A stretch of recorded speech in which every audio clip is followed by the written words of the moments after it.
Welcome to MMA Fancast. My name's Luke, and I am joined by a first-time guest of the show, Ray Cornett. Ray, welcome to the show. Appreciate it, man.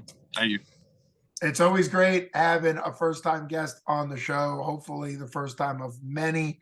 What's super exciting is you're about ready to make your debut in MMA for 247 Fighting Championships with their upcoming fight December 17th at the Monroeville Convention Center. So congratulations on that.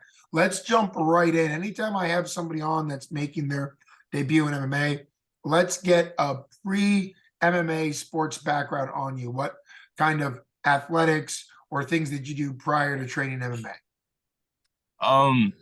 Basically, I wrestled for a few months in middle school. That's basically it. And then football as well. I was a 300-pound lineman that could run a 4.7 40. So that's pretty much what I was doing. And then decided to lose all the weight and see if I could do this.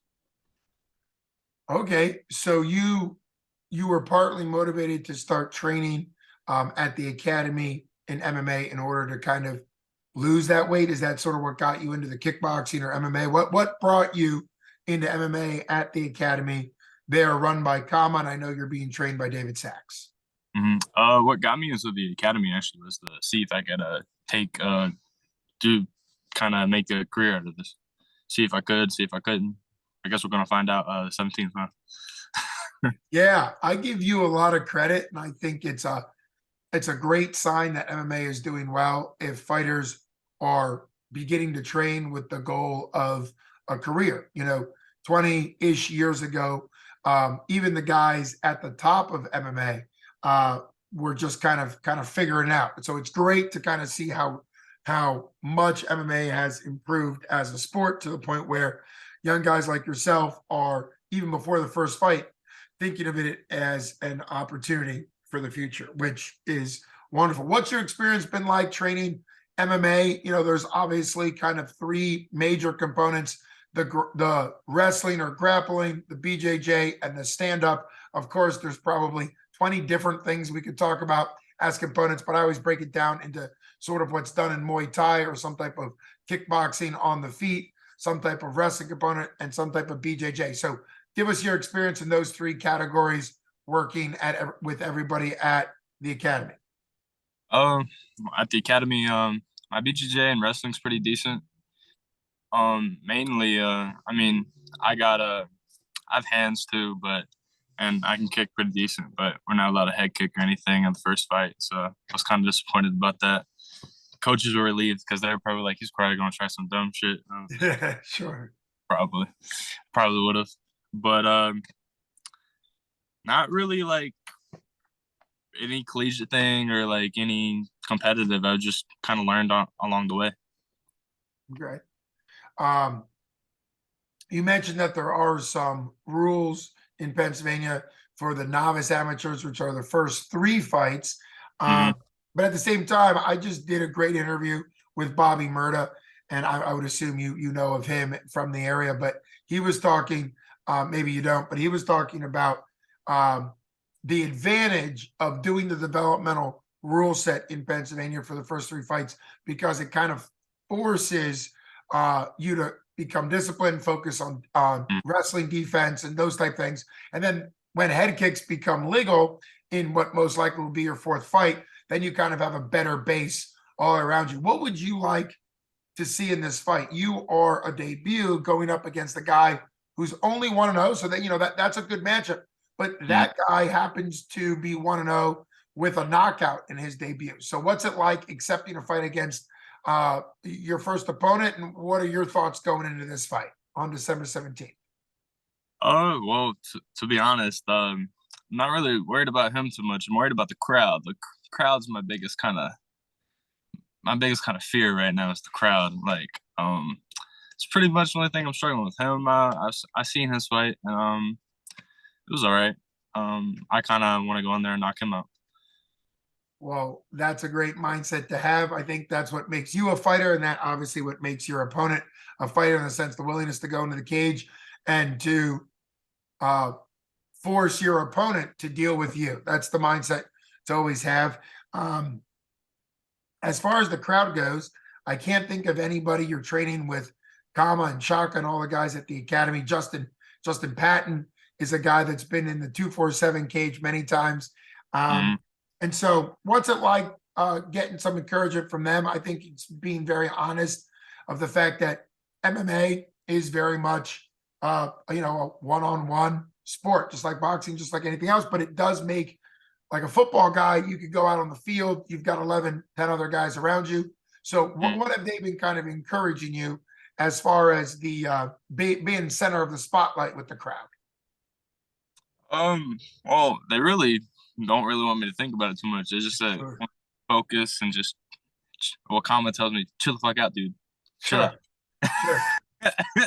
Well, hey, as a UFC veteran and an absolute legend who recently retired after an Yeah. impressive win in his final fight in his MMA career for 247, he that's the advice, baby. You just got to do it. So I think it's absolutely right to know that there's only three people in the cage, a referee, which I think is always great to make sure the rules are followed and those type of things.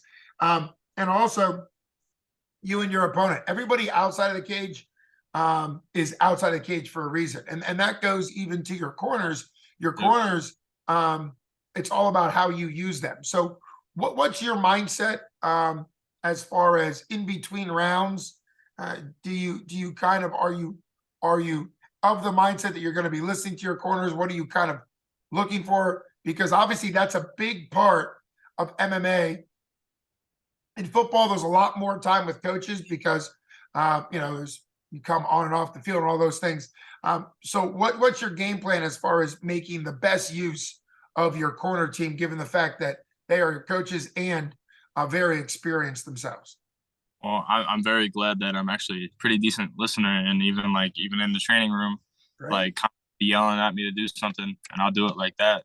Because I even remember a few weeks ago, I almost got choked out with the guillotine, but he told me how to get out of it, and I followed it to a T, and I got out. So I'm Well, that is a beautiful skill to have. I'm glad you're already practicing that. Some fighters, it takes them maybe 5 fights to start being able to hear things. So the fact that you in training and hopefully a fairly loud environment to be able to focus, and that's the thing, you focus on your opponent, you focus on the voices of your corner, and obviously I think it'll work out just fine. The crowd's there to kind of make it more exciting and more important. But at the same time, as long as you focus in on what your coaches are saying and your opponent in front of you, I think that's how somebody like Conor McGregor can go from fighting in front of basically no crowds to a few short years later fighting in some of the biggest crowds in MMA. Of course, he has the personality and stuff, but what I'm saying is the cage is the cage. What you do inside the cage. There's a famous scene. I'm guessing you've never seen Hoosiers, which is an old basketball coaching movie. But in it, this little basketball team ends up at this huge arena, and the coach has them measure the distance from the ground to the basketball hoop to kind of show that it's the same game. It's just a much bigger arena. And that's the same thing when you've done the work in the gym at the academy. You're ready to go into the cage. The environment will be huge. Monroe Convention Center 247 keeps putting on bigger and bigger production, and that's important. Hats off to them, Ryan and Jim and Hunter and everybody over there. So you'll be put on a good stage, but at the same time, if you can fight, you can fight regardless of the environment. Well, it's been wonderful having you on the show. You've answered everything very directly. Why would you say that people should come see you? We always try to push on this show people buying tickets from the fighter or for the gym. mm, So anybody out there, if you know Ray, buy tickets from him. If you happen to know somebody related to the academy, buy tickets from the academy. It really helps the gym. It helps the fighters. And so what would you say to people to get them excited to come out to see you December 17th for 247? well, basically, I mean, you guys don't know me now, but you will. And basically, I'm not selling tickets because I knew nobody's gonna buy them from me. I was like, there's no point because like nobody knows who I am. I'm from Kentucky. I was like, all right, Oh, yeah, we'll see. So basically, just come find out. You guys want to come see come see some wild stuff. Come find out. You'll see why you want to buy some tickets and watch me fight. That's a great promo in and of itself. For anybody that's interested, make sure you're getting tickets from the Academy. They'll be selling tickets, and that's something that I've talked to Ryan Middleton, the owner of 247. What's exciting about 247 is they want people to go to watch fighter A and then see you fight or see other people fight on the same card and then say, oh, wow, I also want to follow them. And they've seen that over the years that they've been in business is people come to watch a fighter and then they end up becoming a fan of 247. Of course, that's the goal, so that people are showing up maybe for the Academy. The Academy usually has multiple fighters on the card. And so I think that makes perfect sense. Didn't realize you were from Kentucky. I think it's wonderful that you're in the Pittsburgh area. And what's great about the Pittsburgh crowd is they really end up getting behind their fighters. The Mat Factory, the Academy, Stout, the Gorilla House, even though they're an away team, they kind of become a home team. These gyms become so well known at 247 that the crowd will end up cheering for you just because you're connected to the Academy. So very exciting.